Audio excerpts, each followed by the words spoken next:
রাতের শেষ প্রহর একজন বৃদ্ধ মসজিদের বারান্দায় বসে আকাশ দেখছিলেন। হাতে ছিল একটি লেখার খাতা।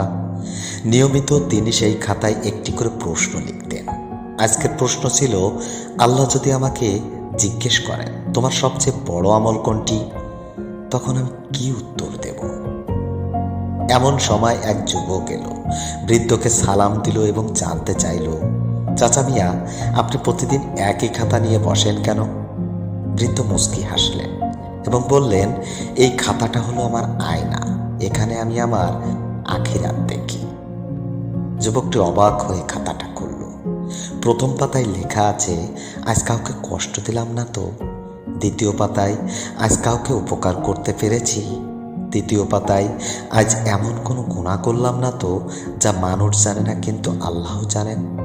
শেষ পাতায় বড় বড় অক্ষরে লেখা ছিল, আজ যদি আমার নাম পৃথিবী থেকে মুছে যায়, আকাশের বুকে আল্লাহর কাছে আমার নাম কি নেককারদের তালিকায় থাকবে? যুবকের চোখে পানি চলে এলো।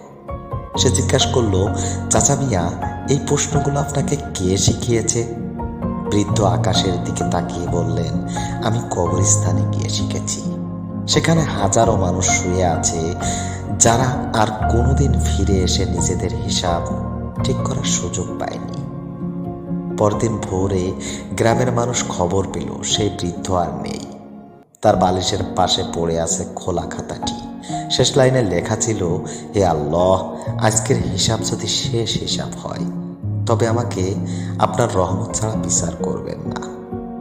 সেদিন থেকে সেই যুবক প্রতি রাতে ঘুমানোর আগে নিজেকে একটি প্রশ্ন করে, যদি এই রাত আমার জীবনের শেষ রাত হয় তাহলে আল্লাহর সঙ্গে দেখা করার জন্য আমি প্রস্তুত আছি তো?